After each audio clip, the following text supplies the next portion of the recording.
días, bienvenidos en este tercer día de la 10ª edición del Congreso Internacional Periodismo en Debate, coorganizado por el Departamento de Periodismo de la Universidad San Francisco de Quito, la Universidad UTE, la Federación Nacional de Periodistas del Ecuador, con el financiamiento de la Embajada de los Estados Unidos de América. Muchísimas gracias por seguir acompañándonos. Algunas noticias del Congreso. Tenemos un impacto muy fuerte en redes sociales, somos tendencia cada día. Entonces, muchas gracias por acompañarnos, los que están hoy presentes en vivo durante esta sesión Zoom y todos los que nos siguen en las redes sociales de la USFQ, de la Universidad UTE, de la FENAP, de todos los que nos apoyan y los que después toman algo de tiempo para chequear las conferencias que están todas grabadas y disponibles en el Facebook de Periodismo Multimedios, USFQ Periodismo. Muchísimas gracias. Hoy día vamos a tener de nuevo un programa muy cargado.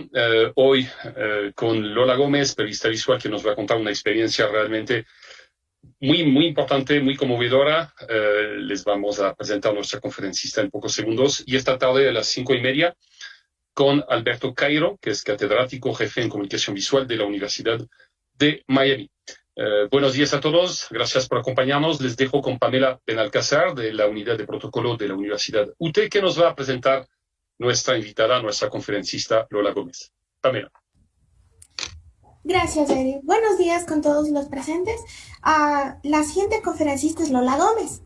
Es periodista visual de Venezuela, Estados Unidos. Periodista visual de Caracas, Venezuela, con sede en Austin, Texas. En 2013 se graduó con altos honores en Southeast Center for Photography Studies en Daytona Beach, Florida. Ha logrado trascender los límites del género periodístico para establecerse como una talentosa creadora de imágenes y narradora visual del siglo XXI. También ha trabajado para el Orlando Sentinel y el Daytona Beach News Journal durante los últimos 6 años en Florida Central. Actualmente trabaja a tiempo completo con el Austin American Statesman, uno de los 5 periódicos más importantes de Texas. Demos la bienvenida a Lola Gómez. Buenos días a todos, ¿cómo están? Espero que estén todos bien, en salud, sobre todo en mitad de esta pandemia. Gracias por la presentación. Pues sí, mi nombre es Lola Gómez, soy de Venezuela, radicada en Estados Unidos hace 10 años, periodista audiovisual. Actualmente me encuentro en Austin, Texas, despertando con una noticia hoy, justamente que en Texas nuevamente tenemos un récord diario de casos de coronavirus, un nuevo récord. Los números siguen, pues han estado en aumento por el tema de, básicamente por el tema de la situación que estamos viviendo en Estados Unidos entre protestas y las elecciones. La gente ha tenido un poco menos de cuidado de salir, de estar más en grupos numerosos, aunque estén usando, la mayoría de ellos estén usando las mascarillas. Es un poco difícil mantener la distancia cuando estás en un rush de emociones y de celebraciones o de protestas. Pues los números están aumentando. Así que bueno, lo que pues quisiera compartir con ustedes, volviendo al tema, es mi experiencia como fotoperiodista y mi experiencia personal con el coronavirus. Como todos saben, pues todo empezó en China en diciembre, que casualmente, esta es una anécdota que mi familia, nosotros tenemos. Yo estuve visitando con mi familia China en diciembre. Estuvimos en Shanghai, estuvimos en Beijing y estuvimos en Xi'an. Estuvimos desde el 12 de diciembre, yo regresé el 23 de diciembre a Estados Unidos, y en enero fue que empezaron las noticias acerca de la situación en China con respecto al coronavirus, y pues de alguna manera nosotros dijimos, escapamos a tiempo. Sin embargo, 3 meses después, el virus me agarró aquí, en Estados Unidos. Recuerdo cuando la situación en Italia empezó a ser bastante grave con el tema del virus, yo me imaginé que iba a tener que íbamos a tenerlo aquí en Estados Unidos de alguna manera. En meses, en semanas, en tiempo, eso era cuestión de tiempo que llegara aquí a Estados Unidos. Yo normalmente cuando trabajaba en Florida estaba preparada para trabajar, digamos, cubriendo las situaciones de desastres naturales con los huracanes. Y aprendí durante todo mi tiempo en Florida, por casi 10 años, que uno debe prepararse para este tipo de situaciones anualmente, aunque no lleguen a la zona donde tú vivas. Tú tienes que tener preparado comida enlatada, primeros auxilios, en alguna cajita. Yo lo tenía en mi garage, lo tenía en una caja mis implementos de primeros auxilios por si acaso llegaba el huracán. Y en cuanto a trabajo, nosotros normalmente en el periódico donde yo trabajaba no teníamos, no salíamos en el momento en que el huracán estaba pasando por la zona. Solamente cubríamos la parte que era antes y después, lo que es el aftermath, que le llaman. Y en realidad cubrí al menos como 3, 4 huracanes cuando estuve viviendo en Florida. Por lo tanto, de alguna manera sabía cómo reaccionaba la gente ante alguna situación devastadora como un huracán. De alguna manera lo vi venir también aquí en Estados Unidos cuando el virus estaba acercándose más y más. Vi que iba a haber algún tipo de pánico, obviamente, de la población, y de alguna manera dije, me voy a preparar en casa, porque sé que nosotros vamos a estar trabajando mucho, o sea, vamos a estar trabajando cubriendo esta situación, y no quiero estar en el medio de estar trabajando y tener que protegerme a mí mismo. De alguna manera traté prácticamente un mes antes de que llegara a Estados Unidos de tener absolutamente todo cubierto en casa. Y pues sí, cuando ya llegó aquí a Estados Unidos empezó la euforia, los mercados. Esto es algo que como digo, se veía mucho cuando venían los huracanes en Florida, que los mercados no había abastecimiento suficiente de comida, enlatados, alimentos no perecederos. Por alguna razón que todavía honestamente yo no entiendo, el papel de baño se agotó. No había agua potable que pudiera la gente comprar, no habían todo lo que era la parte de alimentos no perecederos. Y pues de alguna manera nosotros empezamos a cubrir todo lo que estaba pasando en mi caso en Austin, Texas. Luego empezaron los gobiernos locales. Como ustedes saben, en Estados Unidos cada estado es independiente en cómo va a manejar ciertas situaciones. El presidente puede de alguna manera poner una orden federal, pero la presidencia generalmente aquí en Estados Unidos respeta la autonomía de cada estado, y como el estado lo maneje es a su discreción. En Texas, cada uno de los estados puso su tiempo de cuarentena, puso sus leyes, puso sus reglas, digamos, de juego con respecto al coronavirus.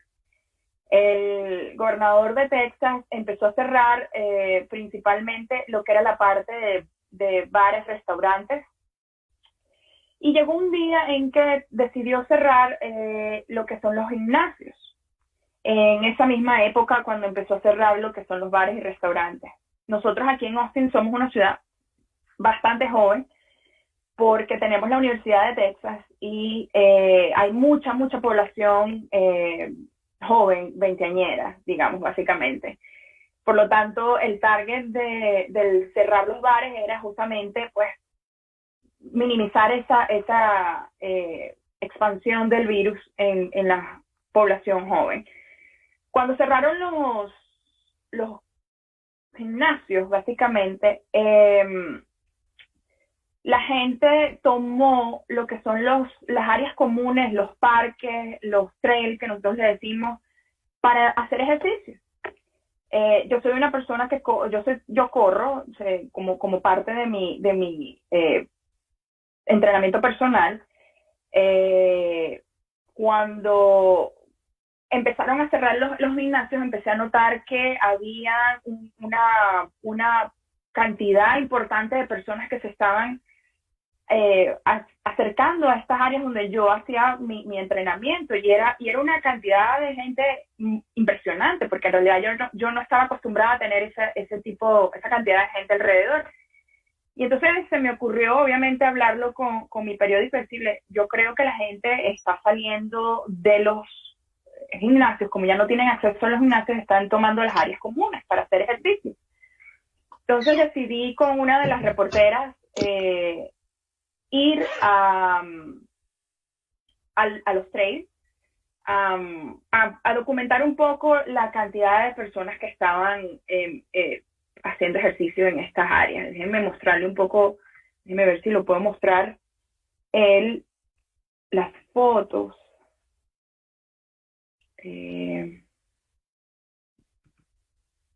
Creo que, no sé si puedo hacerla. Ok, y aquí. Ok. No sé si lo pueden ver.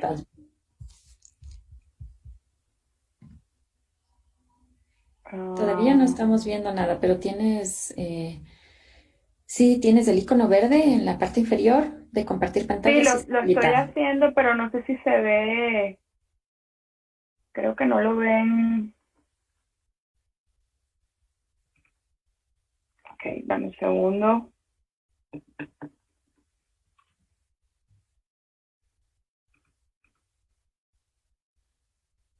Oh.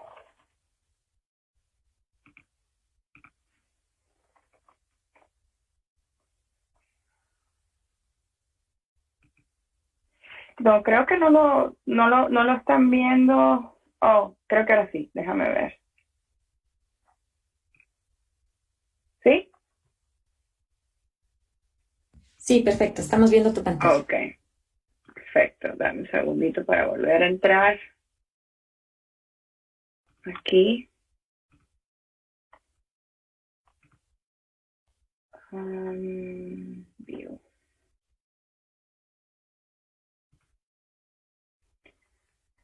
Sí, esto fue realmente una parte de la documentación que nosotros hicimos de los trails. Estuvimos, como pueden ver, había muchísima gente, nadie estaba usando mascarilla. En ese entonces había una controversia directamente con el CDC de usar o no la mascarilla. Lo único que yo sí en ese momento ya estaba utilizando todo lo que tiene que ver con las mascarillas. Está usando mascarilla, está usando guantes, está usando el sanitizer de las manos. Hicimos las entrevistas a las personas que estaban, un segundito que creo que se fue aquí. Estábamos haciendo las entrevistas a las personas que estaban en el trail. Todos ellos estuvieron bastante escépticos en cuanto a lo que era el virus. Muchos de ellos, la mayoría jóvenes, por supuesto, decían, es que no nos va a llegar. Eso les está afectando a la mayoría de las personas, lo que son las personas mayores, era lo que ellos decían, ¿no? Les está afectando a ellos. Yo como persona joven estoy bien, no voy a tener ningún problema. Y fue bastante frustrante en realidad, porque sabía que nosotros como periodistas estábamos arriesgándonos de alguna manera, obvio, al estar afuera. Ya en ese entonces, justamente, eso fue a principios de marzo, ya en ese entonces el periódico donde yo trabajo había enviado a todos sus empleados a trabajar desde casa. Todos los reporteros estaban trabajando ya en casa, pero los fotógrafos no podemos hacer eso. Los fotógrafos de verdad no tenemos esa oportunidad de poder trabajar desde casa, porque obviamente tenemos que estar en la calle documentando lo que está pasando. Eso fue el 19 de marzo cuando nosotros hicimos esta entrevista, cuando nosotros hicimos ese reportaje. Y a los días siguientes, no pasó mucho tiempo, empecé a tener fiebre. Les voy a compartir un video que hizo una de mis compañeras después de que yo hice el Facebook Live desde el hospital, para entonces conversar un poco lo que fue la experiencia en sí con el virus.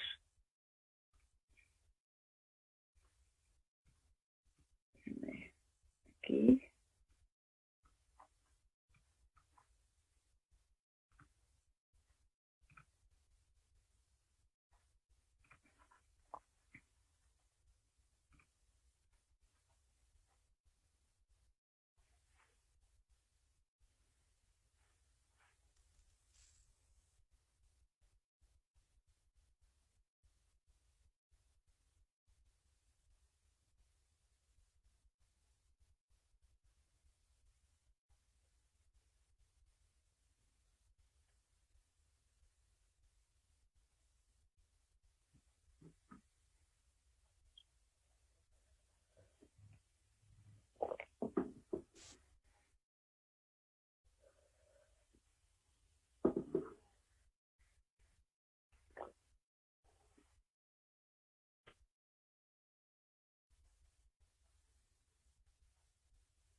Hello guys.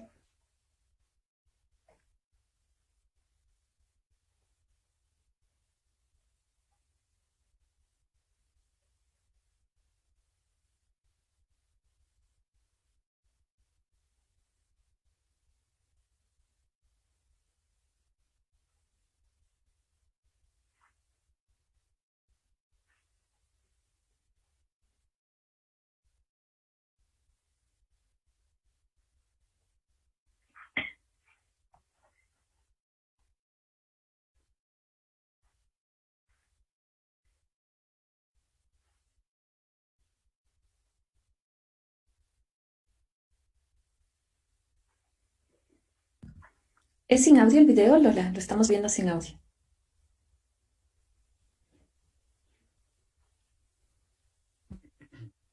Lola, si tú quieres que escuchemos audio al momento de compartir tu pantalla, en la ventana, en la parte baja izquierda, hay un check de compartir audio de tu computadora. Si haces check en esto, escucharemos el audio de tu computadora. Ahorita tenemos el visual, que está bien, porque igual hay unos supers, entonces, o sea, vemos lo que tú dices, pero si tú quieres que te escuchemos en audio al momento de compartir, tienes que marcar el check de compartir audio. Déjame ver si puedo... Normalmente es la parte baja izquierda. Audio, compartir audio.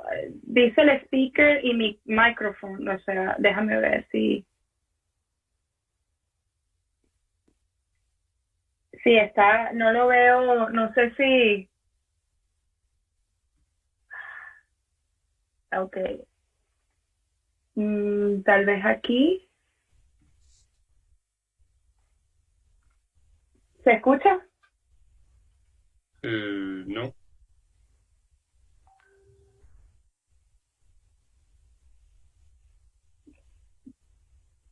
¿Se escucha o no? No. Solo vemos el visual. Ahorita, como hay supers, leemos lo que tú estás diciendo. O lo que tú puedes hacer eventualmente es comentarnos, para no perder tiempo, Sí, exacto. para comentarnos lo que estamos viendo, quizás. Sí, básicamente estoy explicando obviamente mi experiencia en el hospital, desde el hospital.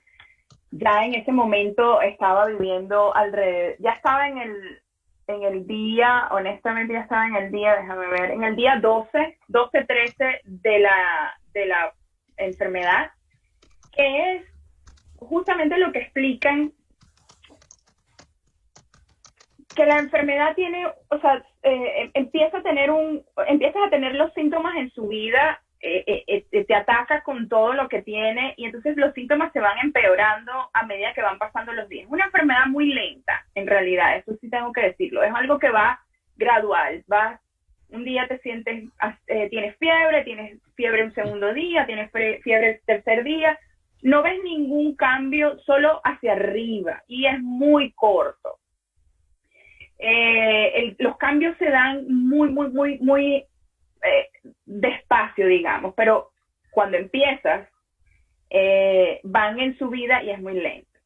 Cuando llega al pico, es cuando la gente, en mi caso, todos los síntomas y tu cuerpo está atacando, tu sistema inmune está atacando completamente el virus, y entonces hay una pelea de vida o muerte, prácticamente, donde tú estás en el medio. Déjame parar aquí. Ok. Es una pelea prácticamente de vida o muerte que tienes con respecto al virus. Generalmente esta pelea se da entre el día 9-10.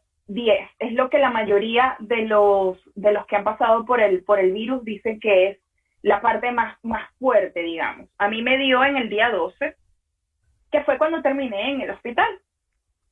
Voy a contar un poco lo que me pasó durante esos 12 días. Yo empecé a tener tos, empecé con fiebre. Yo soy una persona que no desarrolla fiebre, aunque esté realmente mal, aunque tenga una infección importante. Yo no soy persona de desarrollar fiebre. Cuando me empezó a dar fiebre, honestamente fue la primera banderita roja que dije, algo no está nada bien. O sea, no era que algo estaba mal, era algo, definitivamente algo está muy mal aquí, porque yo no desarrollo fiebre normalmente, ese es mi sistema. Luego al tercer día estuve teniendo, empecé con la tos, fue una tos muy seca, y empecé con un dolor en el pecho, porque en realidad era como si te dolieran, era como que los pulmones estaban teniendo, no sé, cuando tienes neumonía o tienes pulmonía, los pulmones están tan sensibles que incluso sentarte y recostar tu espalda a una pared, a una silla, te molesta. Eso era lo que yo estaba sintiendo, y por eso también había la confusión. Yo decía, ¿será que lo que tengo es una infección respiratoria? Al final, en realidad, la tos llegaba un punto en que yo tenía que estar acostada, sin moverme, porque incluso hasta durmiendo, ¿sabe que cuando uno tiene los movimientos mientras duermes, cuando ya me movía, empezaba a toser? O sea, mi cuerpo tenía que estar en absoluto descanso para no tener esos ataques de tos que me podían durar de 10 a 15 minutos. Me quedaba sin respiración. De hecho, estaba viendo el video y me escuchaba y sentía de verdad nuevamente la falta de aire tan extraña que es con el coronavirus. Hay una parte también que es importante decir, que yo soy una persona, yo era asmática cuando era pequeña, hasta que fui adolescente. No he tenido ningún ataque de asma durante mi vida de adulta. Siempre lo he mantenido controlado, las alergias, todo lo que tiene que ver con la parte de asma.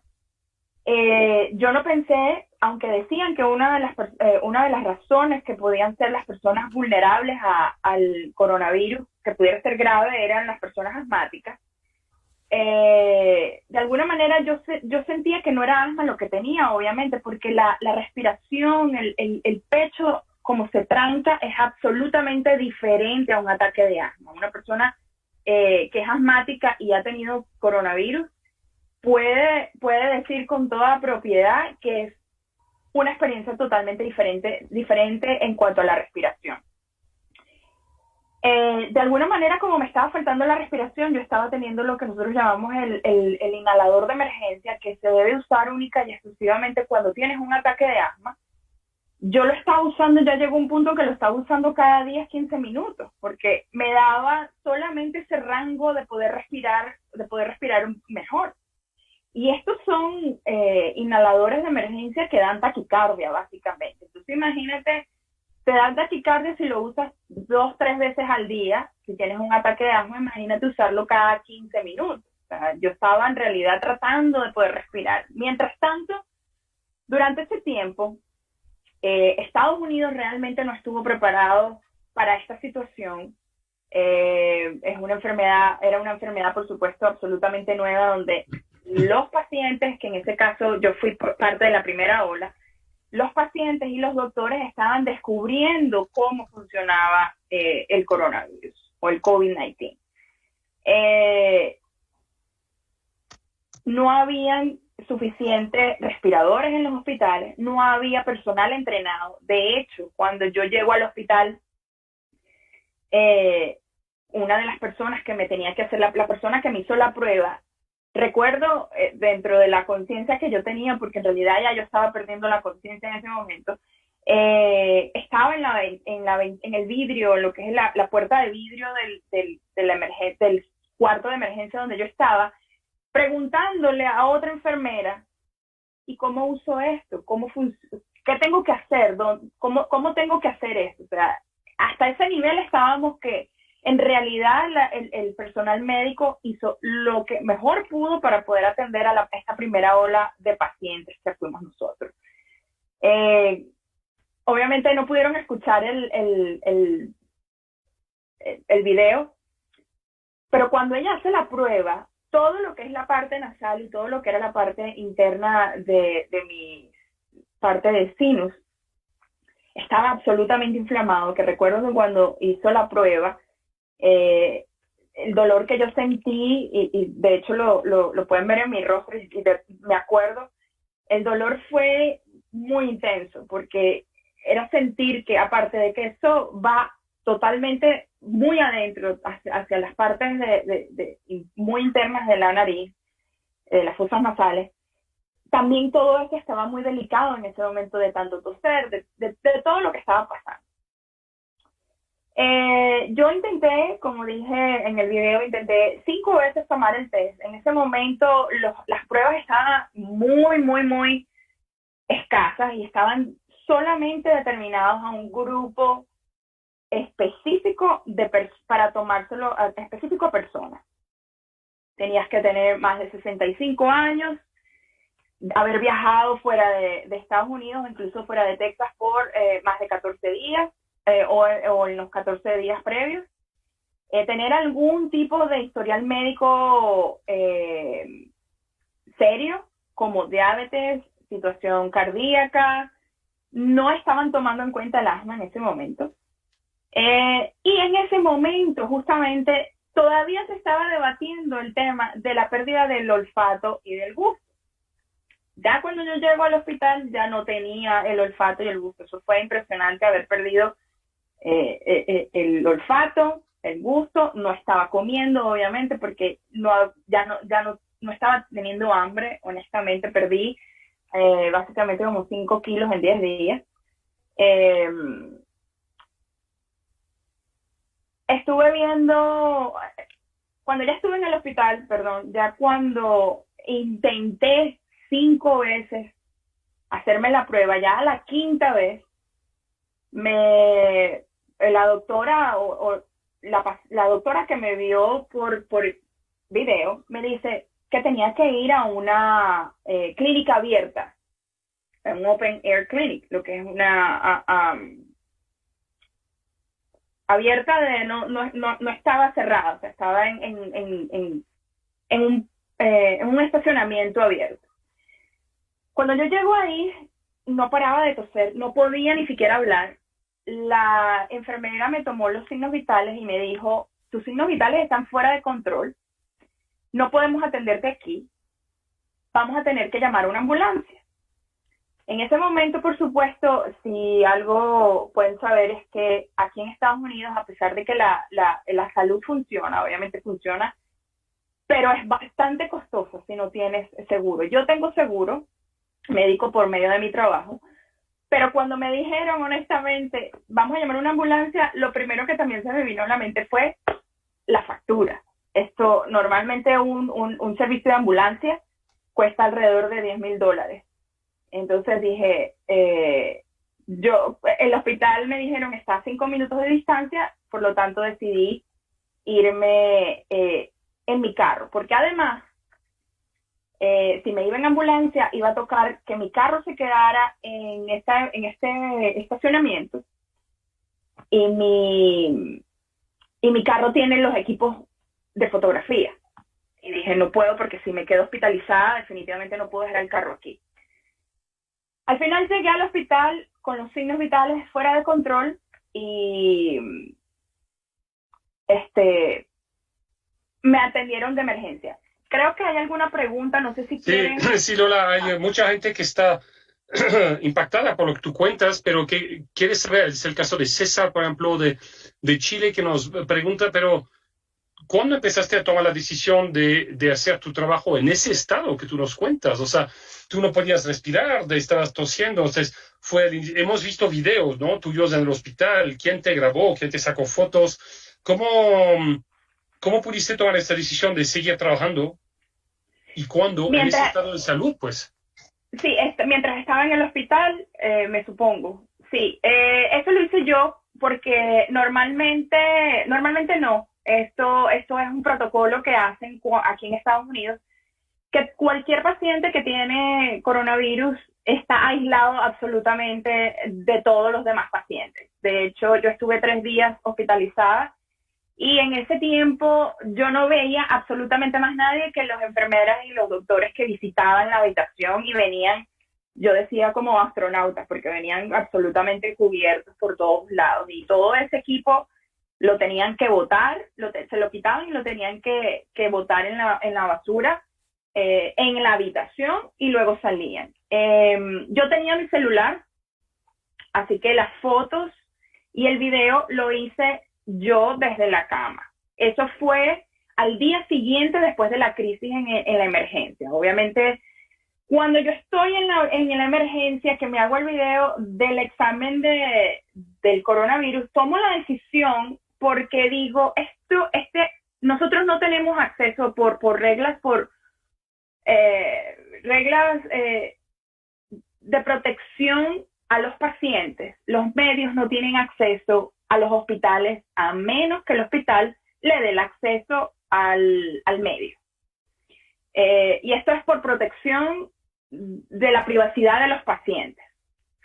Cuando yo estoy en el hospital y que me dicen, te vamos a hacer la prueba, nadie había visto cómo se hacían estas pruebas en ese momento. Nadie conocía en realidad cómo era el proceso.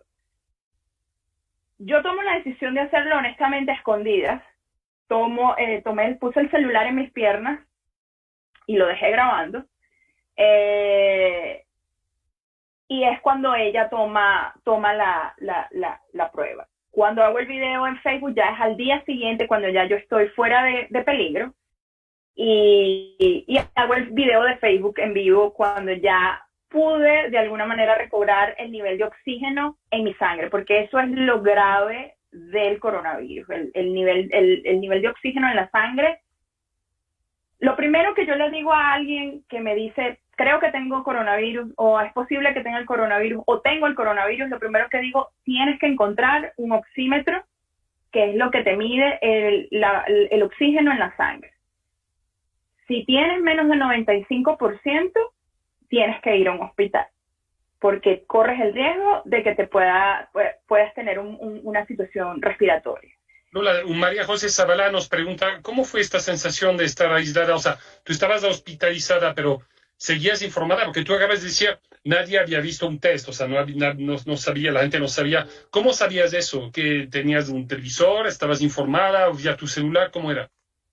Sí, en la habitación yo tenía un televisor, pero obviamente también tenía mi celular y pues la verdad es que es impresionante, ya sabemos, el social media lo mantiene a uno realmente informado porque tienes acceso a los medios de comunicación. Obviamente yo como fotoperiodista soy una persona que busca la información directamente en los medios, no en teorías de conspiración ni en nada de este tipo de situaciones. Estaba buscando información acerca de estas personas que estaban viviendo estas situaciones desde los hospitales y estaban haciendo sus Facebook Live también. Hay un grupo en Facebook, hay varios grupos, por lo menos en inglés estoy yo dentro de 2 grupos acerca del coronavirus de pacientes que han tenido coronavirus, y es impresionante cómo cada uno de ellos ha compartido sus historias, que han sido de alguna manera igual y diferentes. Pero sí, la sensación de estar aislado fue bastante difícil, porque en ese momento yo vivo sola aquí en Austin, mi familia vive en Florida. Como buena latina, ya saben, nosotros somos muy, muy unidos a nuestras familias. Mi mamá no sabía que yo estaba enferma. La única que sabía era mi hermana. De alguna manera ella era la que estaba conmigo, o digamos, sabía lo que estaba pasando durante los días previos a la hospitalización. Ella de alguna manera me acompañó. No quisimos decirle nada a mi mamá porque de alguna manera se nos iba a angustiar y no queríamos que estuviera en situación de riesgo. Me tocó decirle desde el hospital en la emergencia, cuando yo sentí honestamente que no iba a poder, de verdad yo sentí que no iba a poder salir de allí. El cuerpo se me durmió completamente, ya no podía respirar. De hecho, no podía ni abrir los ojos. Cuando ya yo estoy en la emergencia, cuando me estabilizan, yo le digo a mi hermana, hay que decirle a mi mamá porque no sabemos. Al día siguiente, obviamente cuando ya yo estoy en el hospital aislada, el único contacto que yo tenía físico era con las enfermeras, y físico entre comillas, porque no había toque humano, honestamente. No había, todo era a distancia, con guantes, un protocolo bien serio, bien cerrado, porque ellos también, obviamente, están en un nivel de riesgo impresionante. Ellos mismos tampoco sabían lo que estaba pasando, no sabían cómo manejarlo, los protocolos todavía no estaban claros, y era el trabajo de ellos, es el trabajo de ellos atenderte sin saber cómo hacerlo. Entonces, de alguna manera, también ellos se sentían bastante vulnerables, y era una situación de mucho miedo entre todos, entre los doctores, las enfermeras, los pacientes. O sea, era como que nos mirábamos y decíamos, ¿qué es lo que está pasando? ¿Qué estamos haciendo? Lola, Sí, una duda de un estudiante que quiere saber si lo que tú veías a nivel gráfico en los medios que tú podías consultar correspondía a tu vivencia en el hospital. O si tú dices, pero eso así no es, o nosotros vivimos otra cosa, y que eso te podría haber motivado para justamente documentar lo tuyo. No, ya, sí, entiendo realmente de dónde viene la pregunta.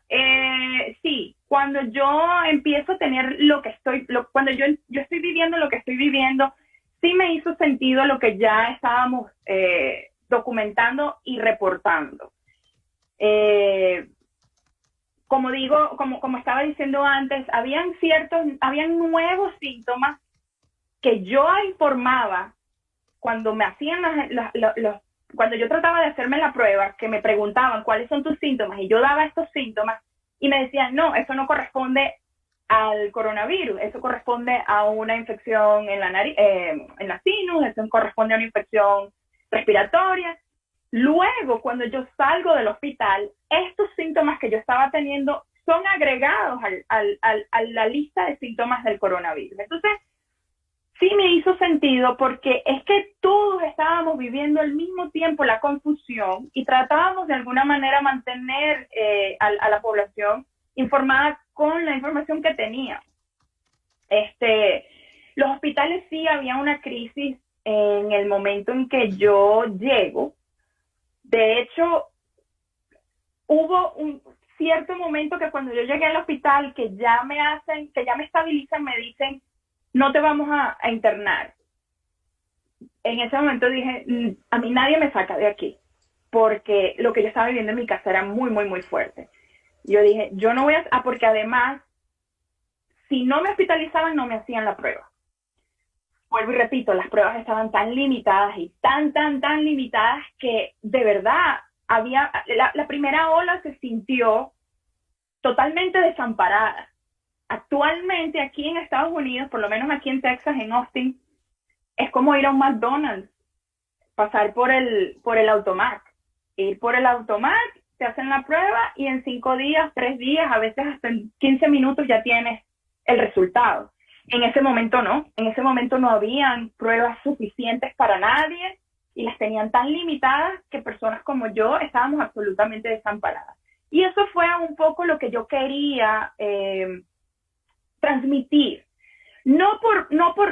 Honestamente no por quejarme, porque en realidad yo entendí que todos estábamos viviendo una situación de angustia al mismo tiempo. O sea, una situación desconocida al mismo tiempo. Lo que yo quería era enviar un mensaje de tienen que cuidarse, porque si les toca pasar por esto a esta seriedad, o incluso peor de lo que yo estoy viviendo, van a estar realmente desamparados porque los hospitales no están preparados para esto. Y Lola, hay una pregunta, hay unas dudas. ¿Hay algunas de tus fotos o videos que no pasaron o que tú, por ejemplo, decidiste no presentar porque era muy duro o qué sé yo, el hospital o lo que sea, que dice, no, esas cosas no pueden mostrar? ¿Hubo algún tipo de censura, autocensura, cosas que no pudiste mostrar ese rato? No, yo en realidad todo lo que documenté en mi tiempo o lo que pude documentar, lo enseñé, lo mostré, lo puse en mis redes sociales. Todas las fotos que yo tenía las puse en mis redes sociales. No hubo ninguna autocensura, ni tampoco hubo ningún inconveniente por parte del hospital. Luego no tuvimos ningún tipo de inconveniente de decir, hey, ustedes no pueden publicar esto, para nada.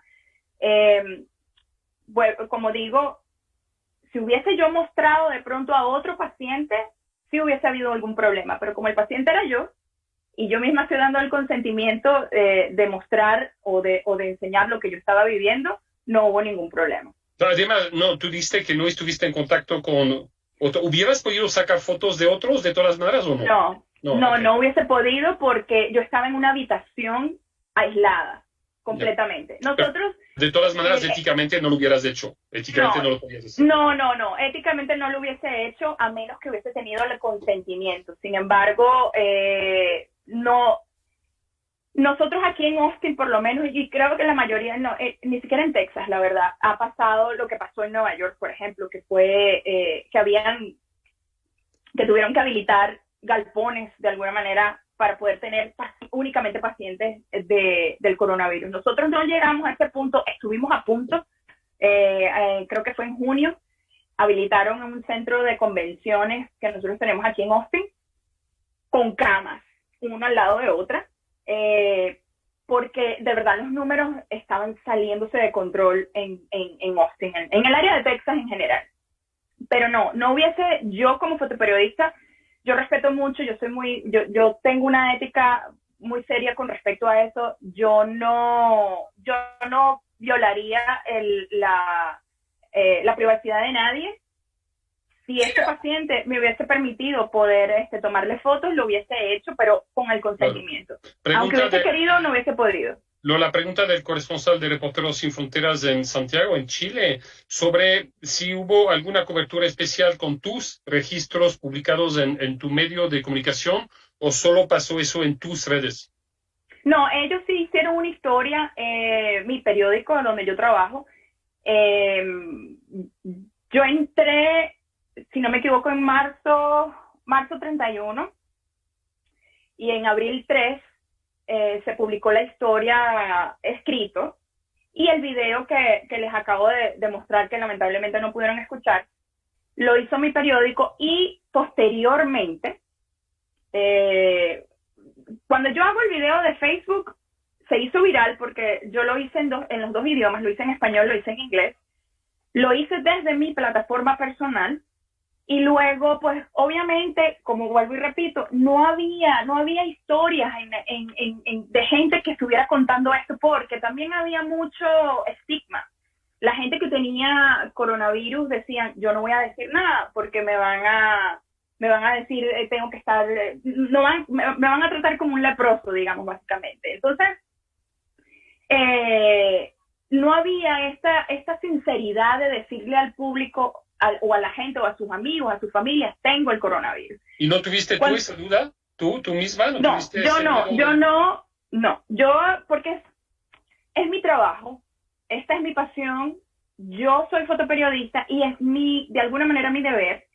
Si yo estoy viviendo algo que el mundo entero también está viviendo y es algo que nadie estaba conociendo en ese momento, yo dije, voy a contar mi historia porque necesito contarla, porque necesitan ver qué es lo que está pasando para que tomen conciencia de lo que está pasando, de que esto no es, porque en aquel entonces había un tema bien serio con respecto a los medios de comunicación y el gobierno, que el gobierno está mintiendo, los medios de comunicación están exagerando, el gobierno nos quiere controlar, es un virus que es mentira, lo que quieren es dañar la economía. Entonces, de alguna manera lo que yo quería era decir, no, señores, está realmente pasando algo, esto es lo que está pasando.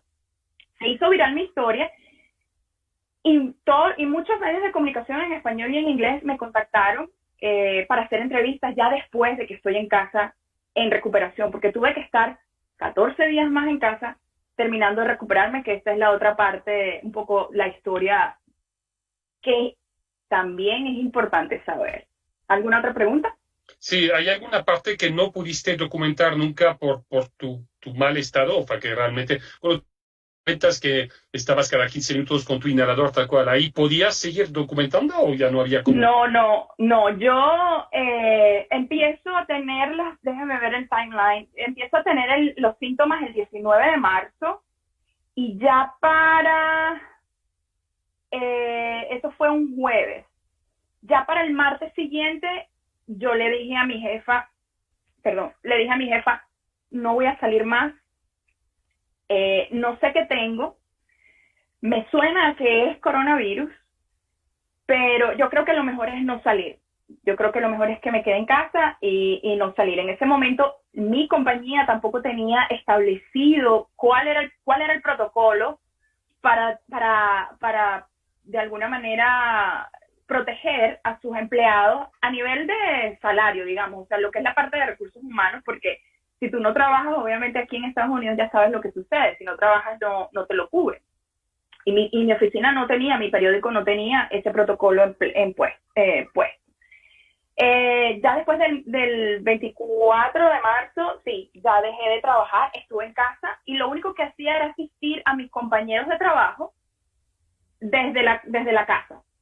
Hacer traducciones, ayudarlos a editar fotos, caption, ponerle los títulos a las fotos, o sea, ese tipo de trabajo administrativo. Pero no, después del 24 de marzo no salí más de casa. Y obviamente no pude participar desde ese día hasta que regresé a trabajar, que fue el 20 de abril. No trabajé en cubrir absolutamente nada de lo que estaba sucediendo en la ciudad donde yo vivo, porque estaba en cuarentena completamente. Lola, precisamente sobre las garantías que tuviste para seguir con tu trabajo, como tú dices, no había un protocolo, pero entonces el medio, ¿qué respaldo te dio? ¿Tus compañeros? ¿Sentiste presiones para volver a incorporarte o de los vecinos, del ambiente? ¿Cómo fue? No, en realidad no hubo ninguna presión de la compañía. Nosotros, aquí en Estados Unidos, ellos son muy delicados con eso porque puede haber pueden correr con el riesgo de una demanda, obviamente. Ellos fueron me apoyaron muchísimo. De hecho, cuando yo digo, mira, yo creo que no debo salir más bien me dijeron, te demoraste en decir que en realidad no debías salir más. Yo tuve un periodo, o sea, yo no estuve en contacto con nadie, eso también tuve yo mucho cuidado, porque yo sabía que algo estaba pasando, pero todavía no quería, estaba como digamos en negación de alguna manera, o pensaba de verdad, no puede ser que yo tenga esto, porque yo he estado con mucho cuidado, me lavo las manos a cada rato, estoy poniéndome el sanitizer, o sea, yo en realidad estaba en mucho cuidado y vivo sola. O sea, no había ningún tipo de contacto humano que digamos, ¿cómo pude yo haberlo obtenido? O sea, no hay una manera, no había algo lógico en mi cabeza que pudiera decirme, lo agarré, no sé, yendo al parque o yendo a un bar o algo así. Yo no tenía ningún tipo de actividad en ese momento. Lo que sí hice y traté de trabajar fue que ese fin de semana, justamente cuando yo empiezo a estar enferma, este primer fin de semana, fue el primer fin de semana que Austin cerraba los bares y los restaurantes. Y hay una calle muy famosa aquí en Austin, que es la calle 6, que de viernes a domingo está cerrada para el tráfico, porque eso todo es bares y restaurantes para los jóvenes pues puedan disfrutar de su fiesta de las universidades. Y en ese fin de semana era primera vez en casi 20 años que abrían al tráfico porque los bares estaban cerrados. Y yo quería documentar esa noche. Yo dije, le dije a mi jefa, voy a trabajar en la noche donde no hay personas, no voy a tener ningún tipo de contacto con nadie porque es de noche, pero necesito hacer esa historia. Necesito tomar fotos de una ciudad prácticamente fantasma cuando esto es una vida impresionante de gente, de adolescentes y jóvenes adultos que todos los fines de semana llenan estas calles para disfrutar pues, de sus bares. Les voy a mostrar las fotos que hice. Ya en ese entonces, por supuesto, estaba todo cerrado. Déjame hacer el share aquí. Mientras vas compartiendo, eso puede tener sentido lo que vas a explicar con la pregunta de Jairo Jacome que hizo al chat. ¿Vale la pena poner en riesgo la vida de los periodistas para conseguir la información, sea por presión de los medios o por decisión propia? No. Definitivamente hay una línea muy delgada en cuanto a esto. Es tu deber cuando tú decides ser periodista o fotoperiodista o trabajar para un medio de comunicación, tú tienes un deber de informar, pero también tienes un deber contigo mismo. Tienes que entender y saber y comprender y ver cuál es la línea a cruzar. Pero entonces la línea, porque hay varias preguntas sobre eso. ¿Piensas que en algún momento cruzaste esa línea o lo que tú hiciste, por ejemplo, lo que estamos viendo ahorita, eso en el Senado, el Capitolio al fondo, que fuiste demasiado lado o consideras que realmente seguiste las normas de seguridad que se conocían en ese entonces? Yo seguí las normas de seguridad en ese entonces. Como expliqué, estaba como pueden ver, no había nadie en ese momento. Estaba absolutamente vacía en las calles. Yo no tuve ningún contacto en absoluto con nadie dentro en mi tiempo que estuve haciendo estas historias.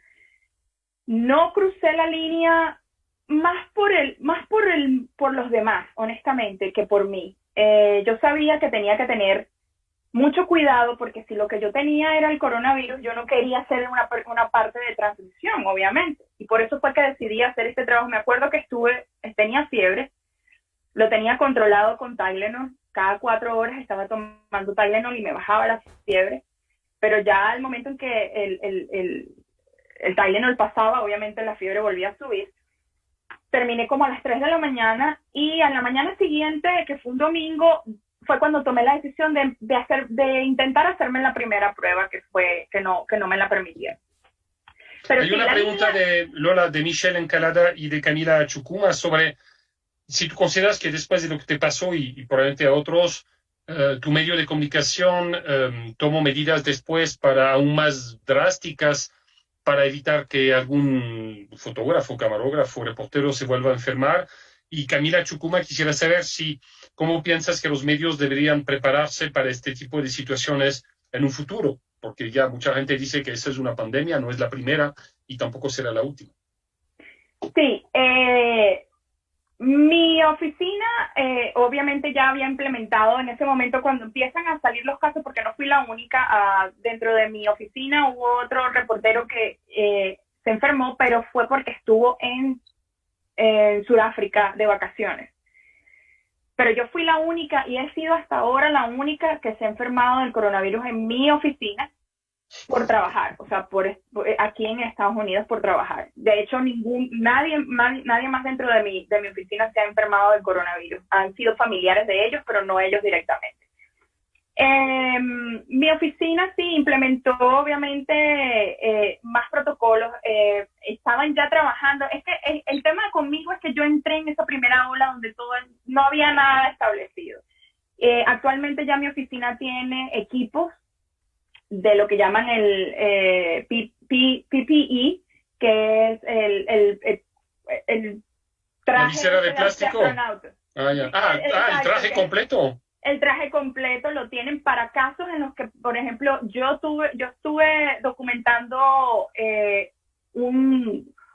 una persona que tenía coronavirus en su casa. Para ese tipo de casos estaban implementando, estábamos teniendo este tipo de trajes para poder documentar este tipo de casos. ¿Y qué limitaciones te trae eso? ¿Qué limitaciones en tu trabajo te lleva a tener esa cosa? Es bien difícil porque obviamente como fotógrafo, cuando tú tienes una cámara, yo uso lentes y entonces de alguna manera estoy acostumbrada a tener algo entre mi cámara y mis ojos, ¿no? Pero es muy difícil porque cuando tienes otras situaciones tienes que tratar de ver cómo manejar la situación, ¿no? Nosotros como fotoperiodistas, y en mi caso, yo soy una persona que trata de cuando toma fotos de una persona o la historia de una persona, antes de tomar fotos yo hablo con la persona, trato de conocerla, de que esté más tranquila, de que se relaje, de que me deje entrar a su vida, para yo poder, en el momento en que levante la cámara, porque es automático que cuando uno pone una cámara entre una persona y otra, la otra persona se cierra, ¿no? Y entonces tener además este traje todo este implemento es otro obstáculo que romper. Es muy difícil porque la conexión humana se pierde. Y hemos tenido y nos ha tocado aprender a tener una conexión humana diferente. Mantener lo humano, la conexión que tenemos con el público o con las personas que estamos documentando ha cambiado por eso, porque además tenemos que estar a 6 pies de distancia, que creo que son 2 metros de distancia en Latinoamérica, que tenemos que estar cubiertas nuestra cara, no nos podemos ver por completo, solamente los ojos. O sea, ha sido muy difícil tener esa conexión humana con las personas, pero hemos tenido que aprender a hacerlo.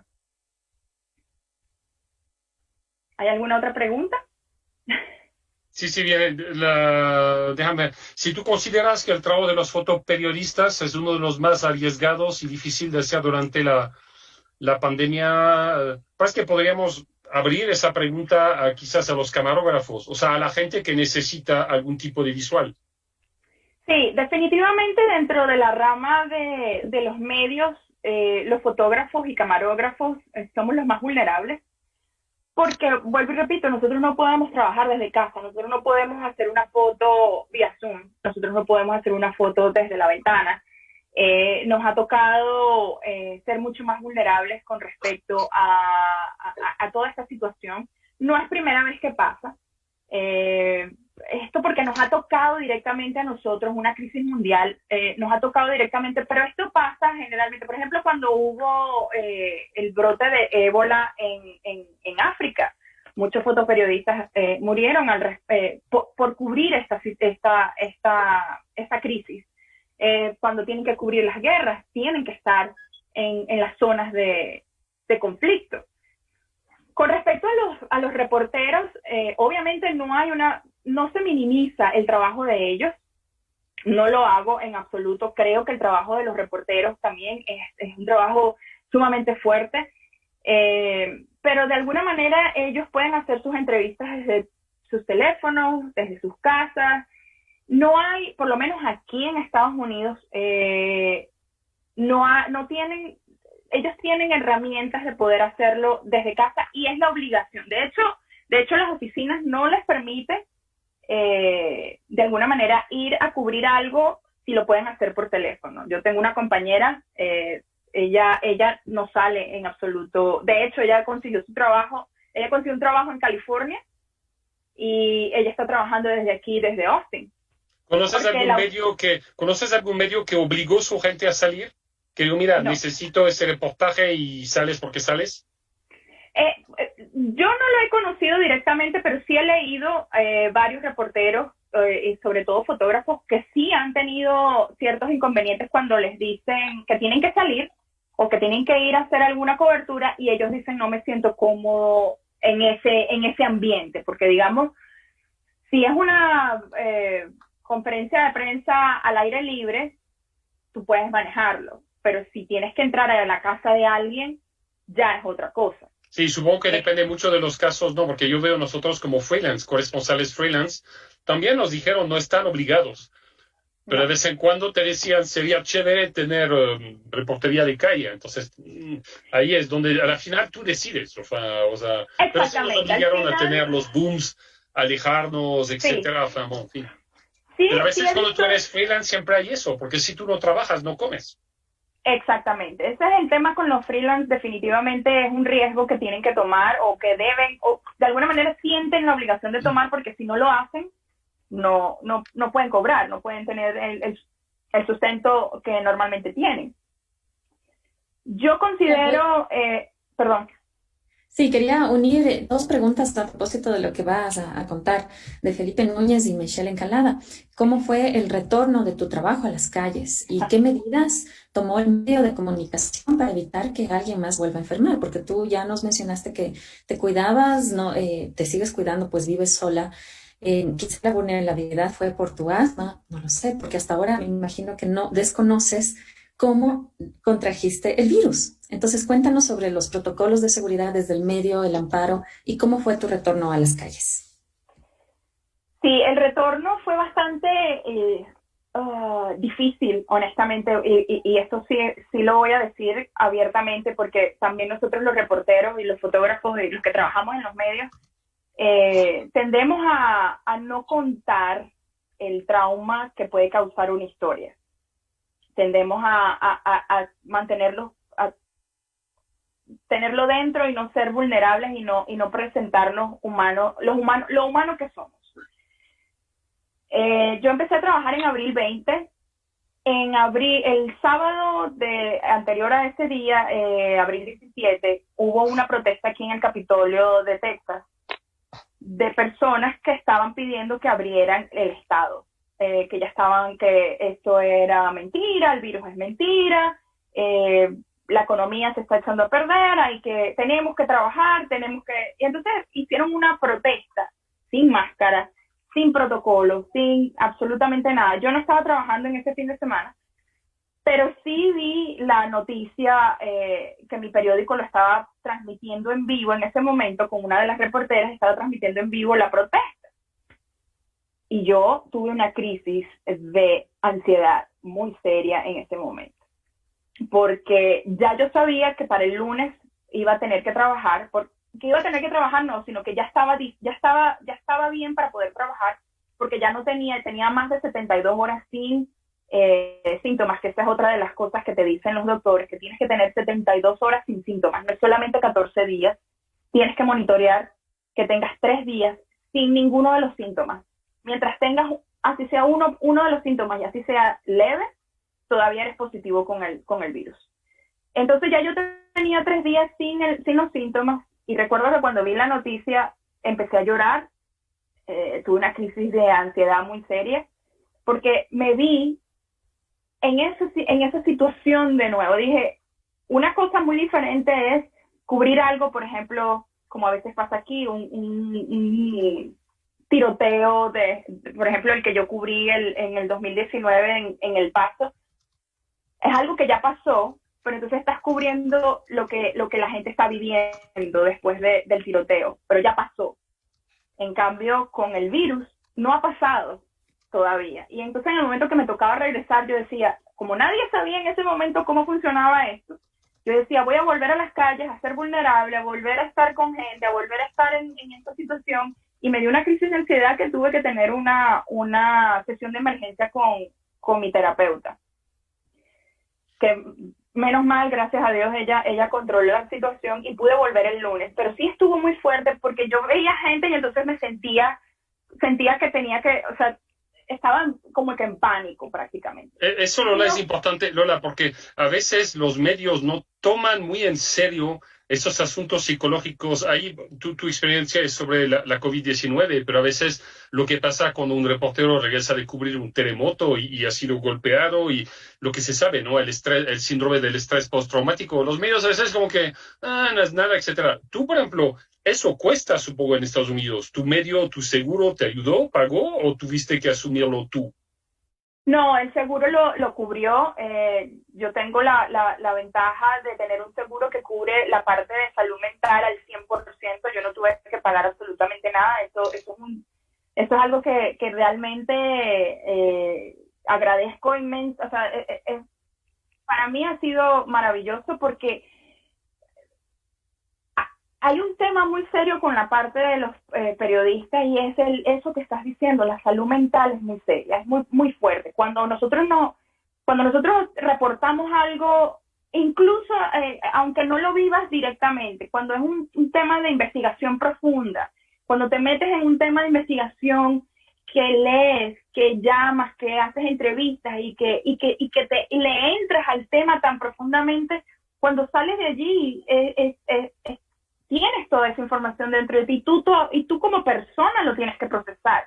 No es solamente dárselo al público y chévere, ya seguimos la siguiente noticia. O sea, de verdad nosotros tenemos un tema de salud mental importante que deberíamos entender. El tema, y yo creo, y honestamente esto sí lo voy a decir como opinión personal, yo creo que hay un tema de los editores, tal vez, que como no están en la calle, tal vez no lo pueden ver como lo vemos nosotros. Cuando nosotros somos como fotógrafos, como reporteros de calle, como videógrafos, cuando nosotros tenemos ese contacto directo con la gente, nos pega muchísimo más y tal vez no lo ven. Por eso es que de alguna manera hay esa desconexión humana, digamos, de protección a tus empleados, a tu grupo de trabajo.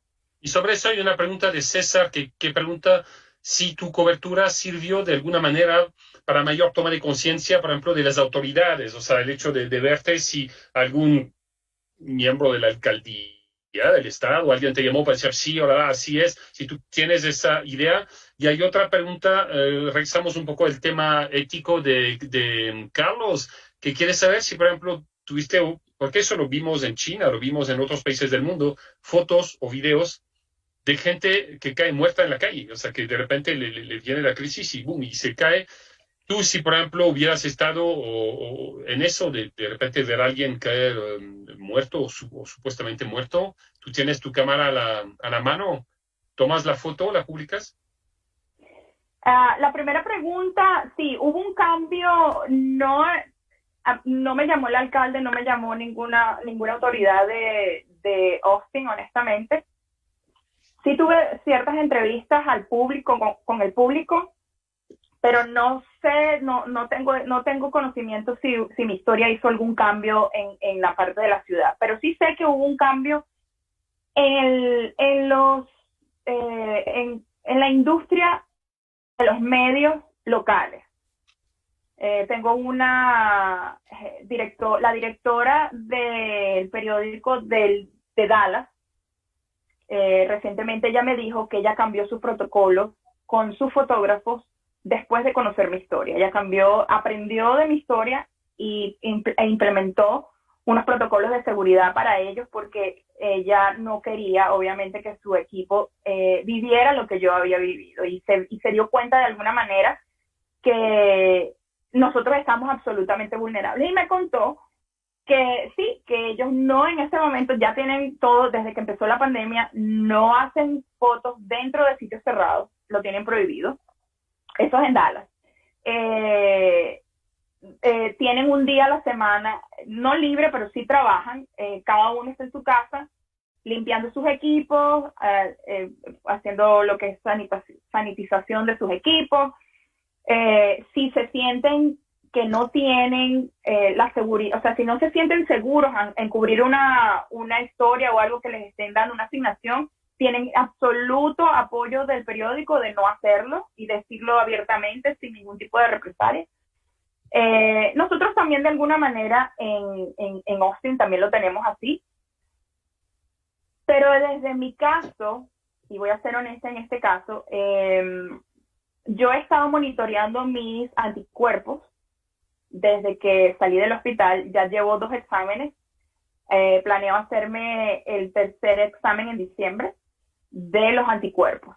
Yo todavía continúo teniendo el set completo de anticuerpos y de alguna manera es como una capita más de ayuda. Yo no he dejado de usar la máscara, la sigo usando cada vez que voy a salir a cubrir algún evento, sigo usando el hand sanitizer, sigo lavándome las manos, sigo haciendo el mismo protocolo como si no estuviera enferma.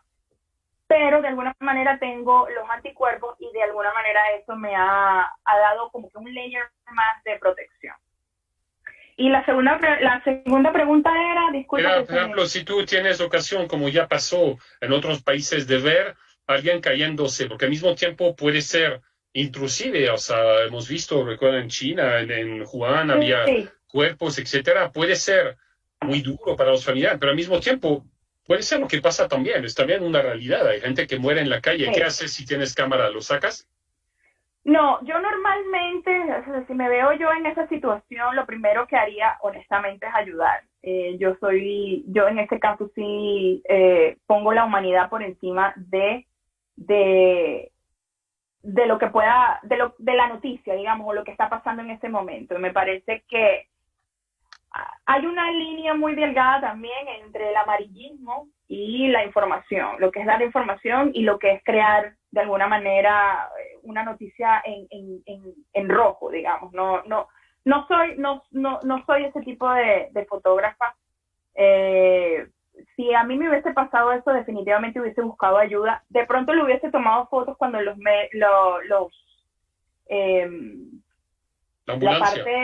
ambulancias llegaran, cuando ya se viera, y hubiese seguido la historia, no hubiese sido simplemente tomar la foto y déjame subirla, sin saber ni siquiera qué fue, si fue un infarto, siquiera, porque esa es otra de las partes. Uno no puede, uno como reportero o como fotoperiodista, uno no puede dar una noticia sin saber. O sea, yo estoy en medio de una pandemia y voy a asumir que esta persona se murió de coronavirus. Ese no es tu trabajo, tú no puedes asumir.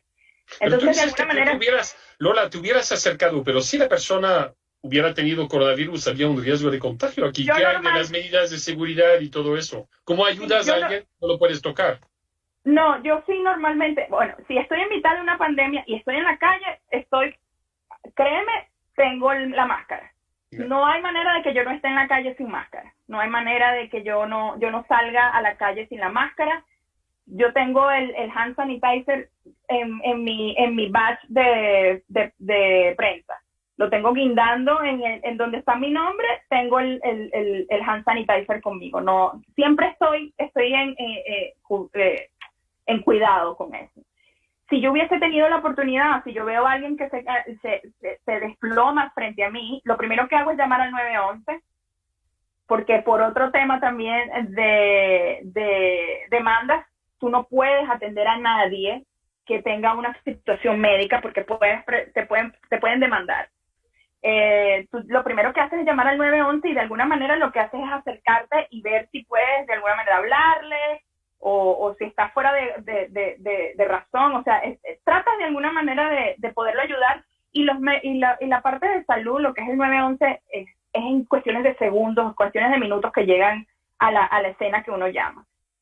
Pero sí, definitivamente hubiese tomado la foto, tal vez lo hubiese tomado cuando los médicos o la parte de ambulancia hubiese llegado, hubiese investigado mucho más, hubiese investigado absolutamente toda la información acerca de esta persona y de alguna manera hubiese llegado, si se trataba del coronavirus, lo hubiese reportado si está en la calle, obviamente, porque esa es otra parte, cuando todo lo que tú puedes reportar desde la calle, no necesitas permiso en ese aspecto.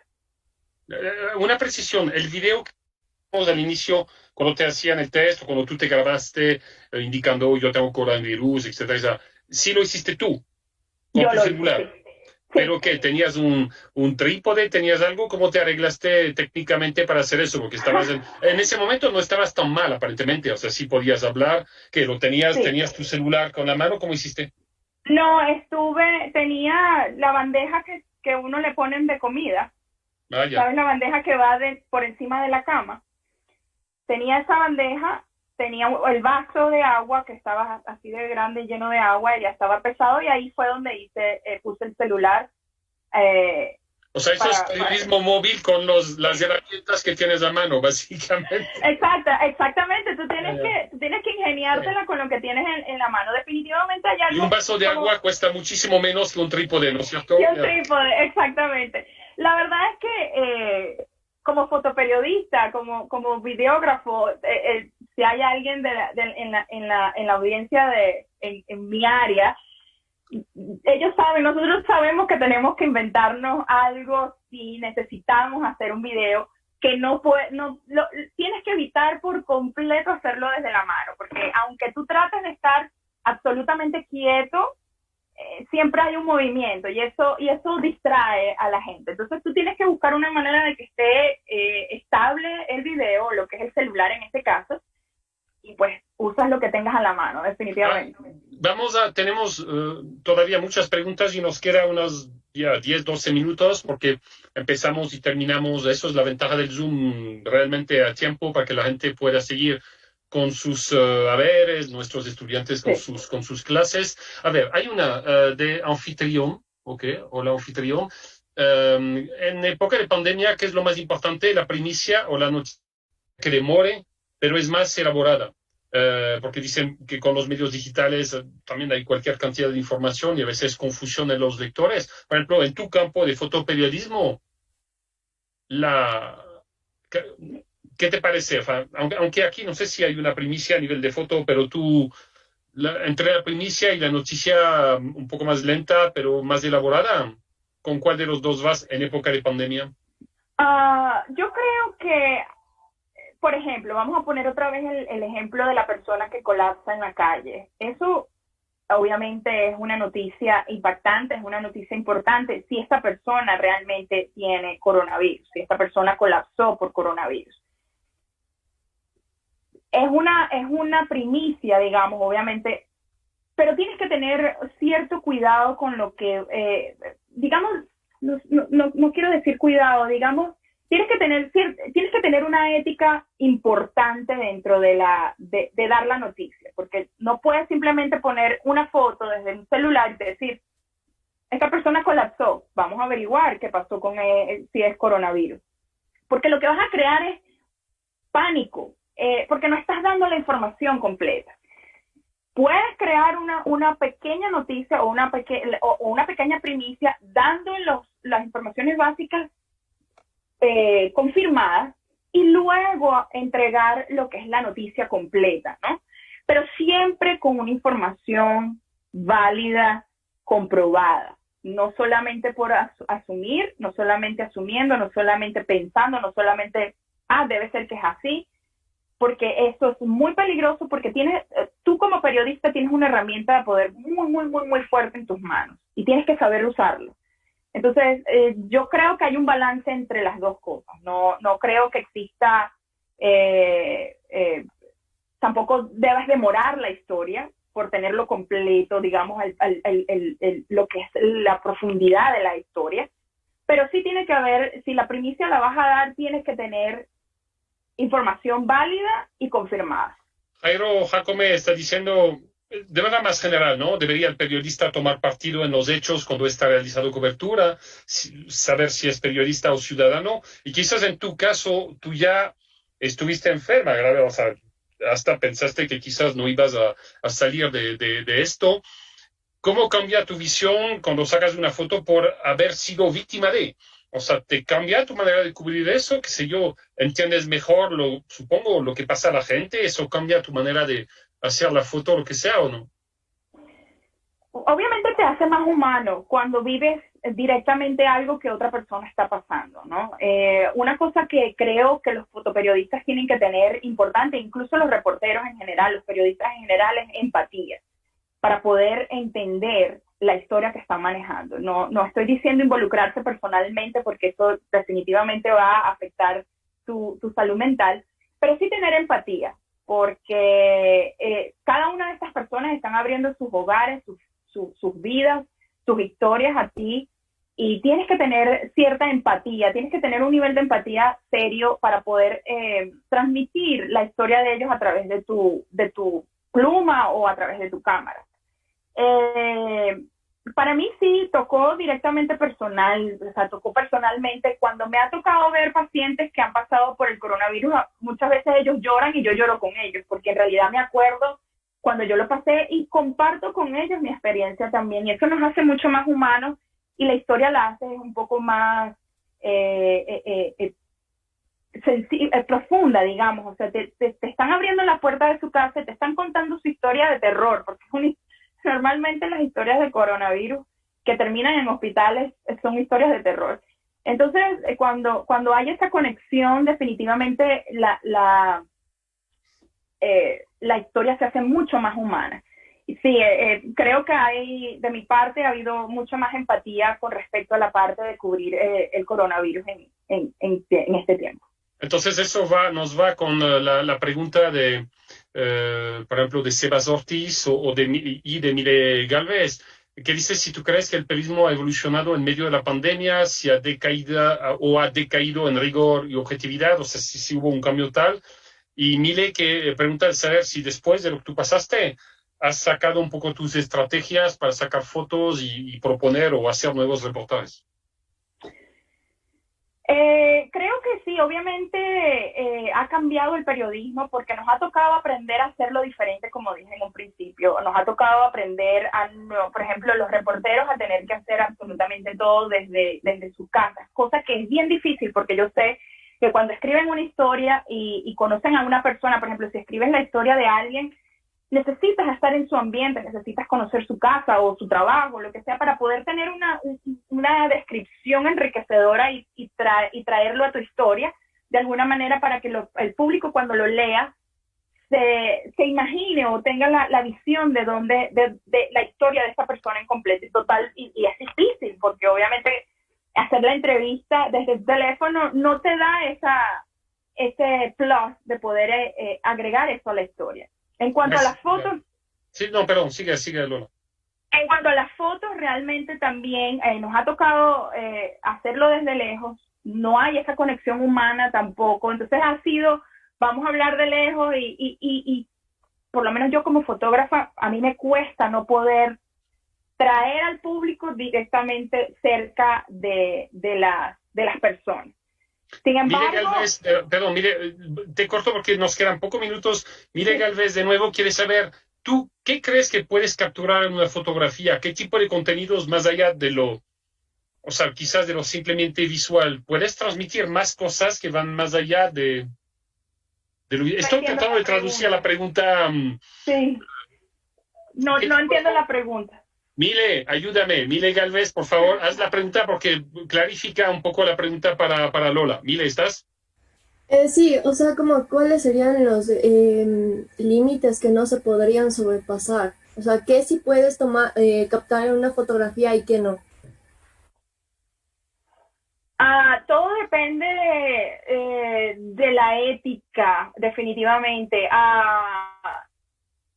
Y depende del fotógrafo, porque en realidad, y de la publicación, porque hay publicaciones que son dedicadas única y exclusivamente a la parte amarillista, digamos, de las noticias. Entonces, necesitan historias sangrientas, digamos, o personas, no sé, muy gráfico, digamos.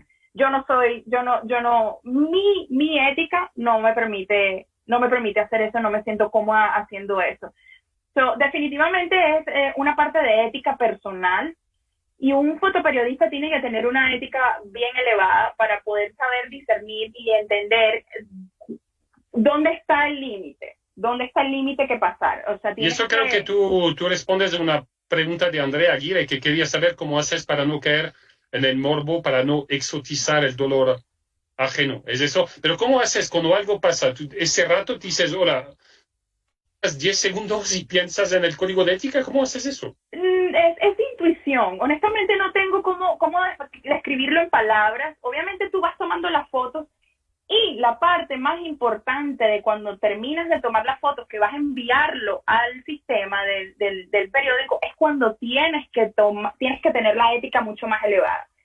Yo, por ejemplo, cuando estoy haciendo las fotos, o sea, ya después que yo tomo las fotos, que hago todo el trabajo que me toca hacer, y me siento a editar las fotos, es mi parte personal. Si hay algo que me dice, esto como que no funciona o no va bien, yo le hago caso a esa voz. Yo le hago caso cuando siento, personalmente mi instinto me dice, esta foto no debería ir. Entonces eso es importante porque, Andrea, tenemos Paola Tapia también que dice que tu testimonio la enriquece y que en lo personal quisiera dedicarse al fotoperiodismo en el futuro y que tu historia la inspiraba. Entonces eso es importante. Tú sí vas a tomar la foto, por si acaso, o sea, la tomas, pero antes de publicar, ahí está. Entonces, total... No, pero yo tomo... Todo depende también de las circunstancias, porque si las personas que están alrededor me dicen, mira, yo no quiero fotos, yo me detengo. O sea... si la gente no quiere, okay. Sí, exacto, sí, hay... Yo no presiono, o sea, yo no paso esa línea a menos que sea, por ejemplo, no sé, si estoy en una situación de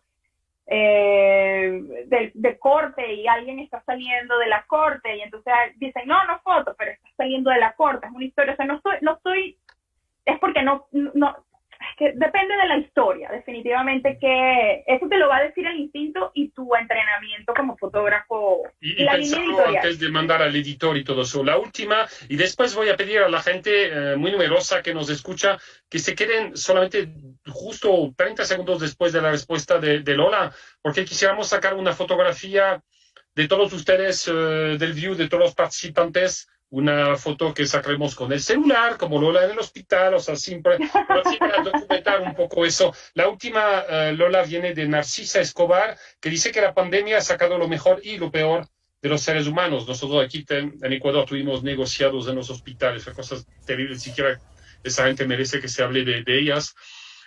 Y también gente que puso su vida en peligro, doctores, etc. Que ¿cómo impactó eso en tu vida ahorita? Y si tú puedes decir que hubo un antes, un durante y un después en ti. Sí, definitivamente sacó muchas cosas personales, lo mejor y lo peor ha sacado de las personas aquí. Una de las cosas que yo he dicho abiertamente es que de alguna manera me he sentido muy orgullosa de pertenecer a la comunidad americana o de Estados Unidos, pero también me he sentido de alguna manera avergonzada por la forma como muchas personas han reaccionado a esta pandemia, alegando de que es mentira o de que no es tan grave o que es simplemente el gobierno tratando de controlarlos. Y en realidad me duele porque me tocó a mí personalmente vivir una situación en la que yo pensé que no iba a salir. Pero eso creo que pasa con todo, pasa con una pandemia, pasa con una guerra civil, pasa con elecciones, es la naturaleza humana y nos toca a nosotros como reporteros definitivamente trazar una línea y contar la historia de lo que es la verdad, sin meter tu parte personal en este caso. O sea, tienes que contar la historia y decidir o dejar que el público decida cuál va a ser su opinión, no opinar por ellos. Y con eso nos quedamos porque son las 9:59. Antes de que Tania les presente el evento de esta noche, de las 5:30, voy a hacer un poco de publicidad, ya que tú eres de Austin, para todos los que nos escuchan. Cada mes de abril, el ISOG, el Simposio Internacional de Periodismo Online de Rosenthal Alves, Fundación, eso es un muy buen evento. Obviamente no sabemos si el próximo mes de abril será presencial o no, todavía no sabemos muchas cosas, pero si tienen una ocasión es un muy buen evento y como lo dijo Lola, la música de la calle 6,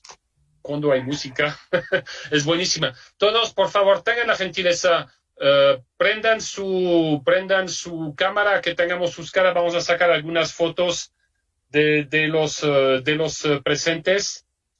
Muchísimas gracias por acompañarnos, gracias Lola y Pamela. Tania nos da el programa de esta noche mientras que yo saco algunas fotos de ustedes. Sí, muchísimas gracias a todos por haberse conectado y como les decía en el chat, vamos a tomar esta foto Zoom en honor a Lola, pues ella hace foto. Recuerden que ella va a dar un taller el sábado de 9 a 11 sobre fotoperiodismo Así que los enlaces también están publicados en nuestra web, en nuestras redes, para que se conecten al taller. Todos los eventos quedarán grabados, porque sé que muchos de nosotros queremos estar en varios talleres y son simultáneos, así que si no logran estar en varios al mismo tiempo, podrán escuchar y ver las grabaciones luego, que les compartiremos a partir del lunes.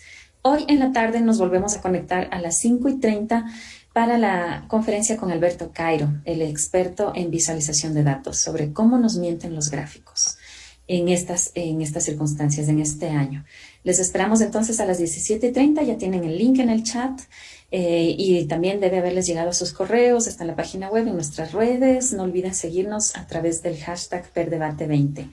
Gracias, Lola, gracias a todos.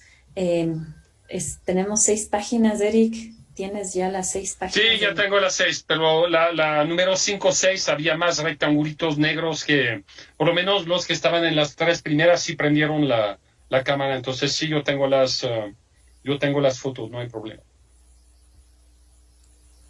Un buen día a todos, entonces. Nos vemos en la tarde. Chao. Buen día, les esperamos. Gracias, buen día.